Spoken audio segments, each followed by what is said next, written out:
What up? This is Rama Screen covering movies, TV, and entertainment, and here's my review of Fantastic Beasts: The Crimes of Grindelwald.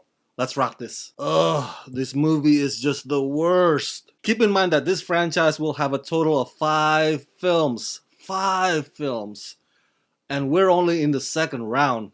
So yikes. Where do I even begin? For the majority of the 2 hours and 20 minutes of Fantastic Beasts: The Crimes of Grindelwald, you are on this quest, or a search, that frankly could be concluded within its first hour. And then there are characters and subplots and romances that I could not care less about. And the whole thing is basically visual effects set piece after visual effects set piece after visual effects set piece after visual effects set piece. Look, I get it. Screenwriter J.K. Rowling wants to draw a line in the sand for the characters to pick a side between good and evil, but do we really need to go through countless detours just to get there? Because really, that's how this movie feels. At the end of the first film, the powerful dark wizard Grindelwald, played by Johnny Depp, was captured by the Magical Congress of the United States of America with the help of Newt Scamander, played by Eddie Redmayne. But Grindelwald escapes custody and gathers loyal followers to raise pure-blood wizards so he can rule over both the magical and the non-magical beings. Albus Dumbledore, played by Jude Law, enlists his former student Newt Scamander to help stop Grindelwald's plans. I really like Johnny Depp as Grindelwald and Jude Law as Dumbledore. Two of the most brilliant, charismatic actors in their respective roles. Anytime Depp or Jude is on screen, you are treated to some great performances. So much so that I think it would have been way more awesome if all the other characters and all those pesky beasts would just go away and the movie would just be about Grindelwald and Dumbledore. Because they are the only ones worth watching.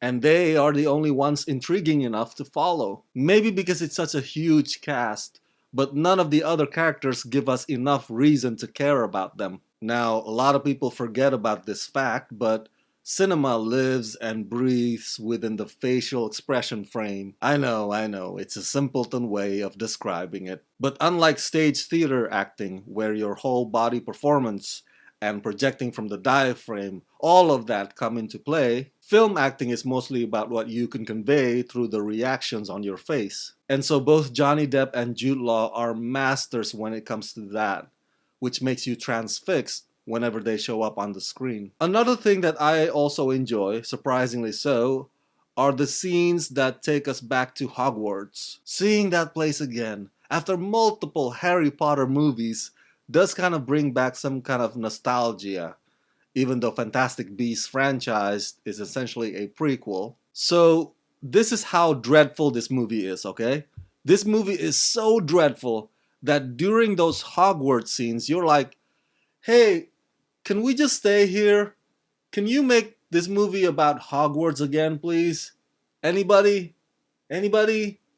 Can I just stay here? Because once the characters are back on that quest or that search again, it's back to that dragging your feet, waiting for the story to reach some kind of a point. One of the many problems with Fantastic Beasts: The Crimes of Grindelwald is the excessive emphasis on the who and the ah. Look, I get it.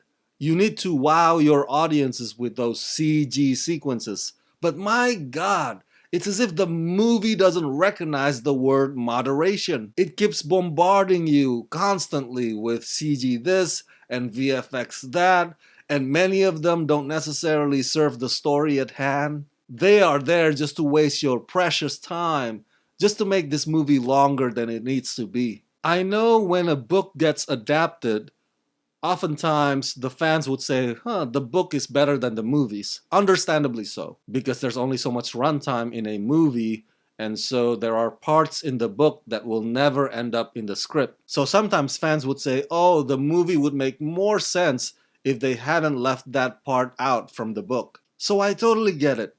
But Fantastic Beasts franchise is not an adaptation. It's a straight up script from J.K. Rowling. So I think the mistake on Rowling's part Since these movies are not based on her books or any books, now she's making the whole thing feels like novels instead of movies. But it backfires because the story is too elaborate. And as I implied earlier, there is no need to explore all these other things just to get to the point that you're trying to make. So instead of what could be a thrilling adventure, Fantastic Beasts: The Crimes of Grindelwald ends up being a mind-numbing experience. So that's it. That's my review of Fantastic Beasts: The Crimes of Grindelwald. Share your thoughts in the comment section below and share this video with all your friends on the YouTubeverse. And as always, subscribe to my channel and ring the bell so you can get notified whenever I post new videos. Hey, if you like this review and you want me to make more, please contribute monthly to help support this channel at Rama Screen Patreon page. Become my patrons today at patreon.com/ramascreen. Let's rock this.